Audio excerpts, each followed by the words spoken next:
Welcome to the channel. I'm Dr. Matt Regan, and this is an Apple II compatible wire-by-wire build. The main goal of this channel is to teach you how computers really work. It's designed to supplement high school level and university level computer science teaching, and eventually we plan to get to this, the Turing 6502, which really is as simple as computing hardware gets. It's an 8-bit Turing machine which runs a 6502 emulator. Here it is, playing Apple Pac-Man in real time. It's a TTL build, so there's no CPU, but on top of this, it has no dedicated ALU, no program counter, no accumulator, no index registers. So please like, subscribe, share, and press the notification bell to be informed when these videos are available. But before we try and understand how the microprocessor works, we need to understand the environment it works in, and that's what this playlist is about.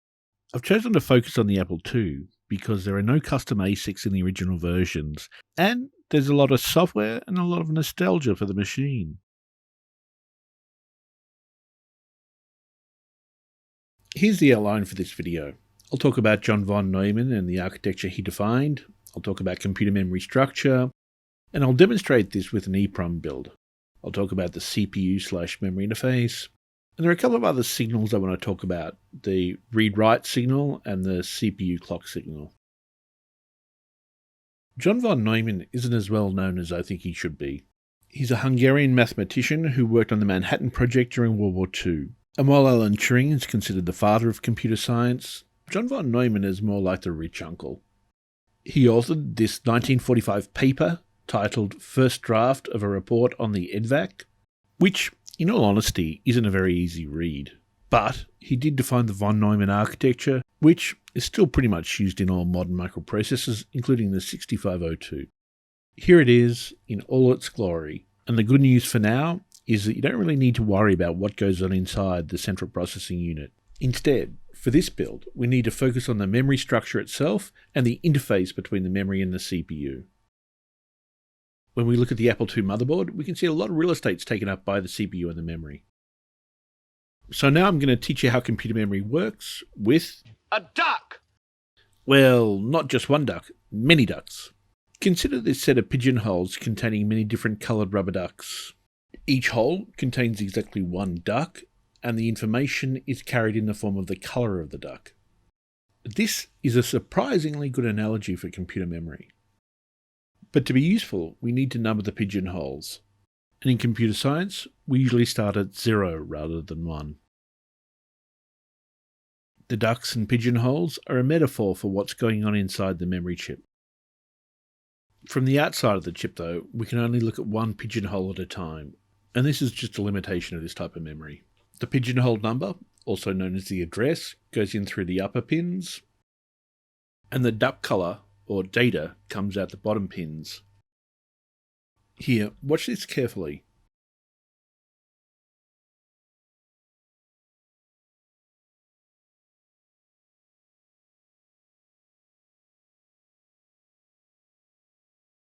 I want to go over this row of chips on the Apple motherboard in a bit more detail.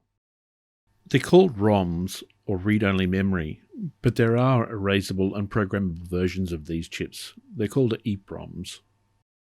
So now I'm going to go over a breadboard build to show you how these EPROMs work. First, we need a way of selecting the pigeonhole that we're interested in, and that's what these little dials are for. Each dial represents a number between 0 and 9. The left dial is 1s, the middle dial is 10s, and the right dial is 100s. Each dial has 4 wires, and the pattern of voltages on those wires determine the number that's being represented. 4 wires for the 1s column, 4 wires for the 10s column, and 4 wires for the 100s column, for a total of 12 wires. Each wire will have either 0 or 5 volts on it, and the pattern is also represented on the 4 LEDs per digit. Encoding numbers this way is called binary coded decimal, and it actually goes back to the very origins of computer science, but it's really not used that much anymore. But the 6502 does use it. We also need a way of encoding the colour information for the ducks, and again we use binary coded decimal. That is, 4 wires, each carrying 0 or 5 volts in a unique pattern per duck colour.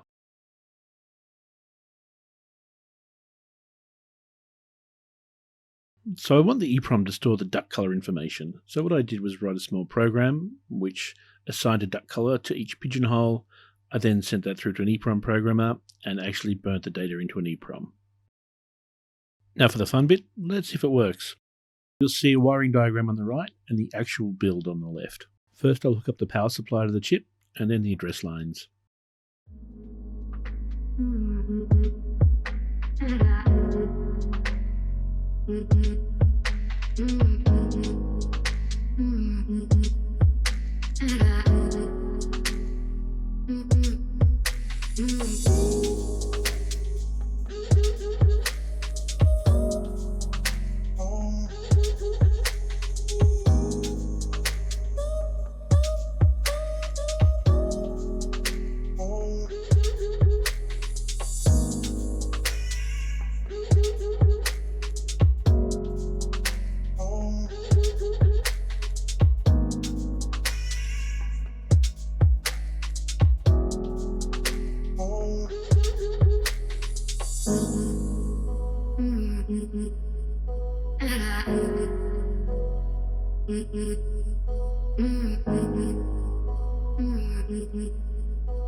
Although I must have built hundreds of circuits in my time, it's always a thrill when you apply power for the first time. Excellent, none of the magic smoke came out and all the digits appear to be working. Let's check the signals at the chip. 3, 2, 1, good. And now the signal at the chip should change as I rotate the dial. That's pigeonhole address done, and now for the data signal containing the duck color. Again, this is binary coded decimal, so I have 2 lots of 4 wires, each group going to one display up the top. Alright, power on again.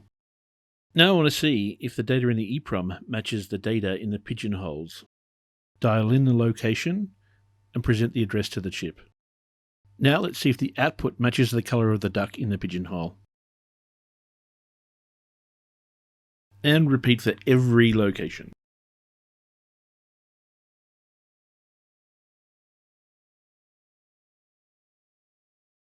We have a winner.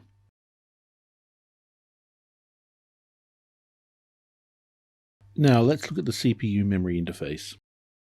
Watch this carefully.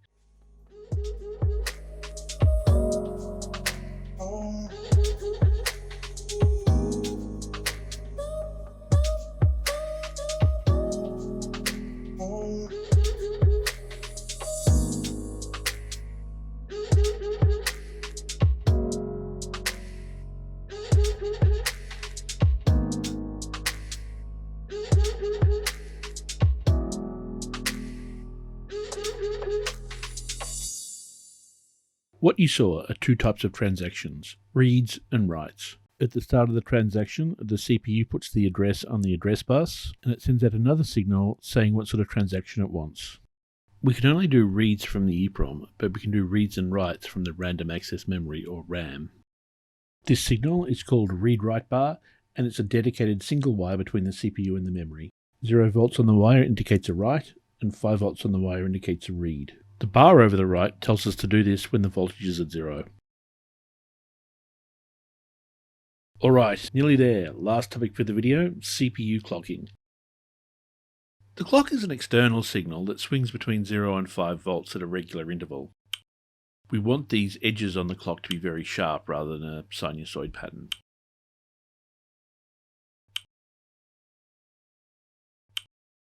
The 6502 uses this signal to coordinate its internal and external functions. It has 3 pins dedicated to clock, but for our build we can pretty much ignore 2 of them. Listen to the metronome and watch the transactions.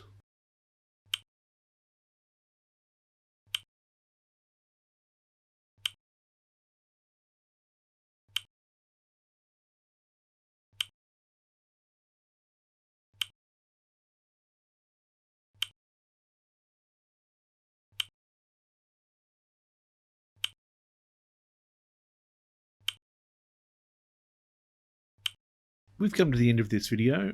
In the next video, I'll start the actual build. And don't forget, like, subscribe, share.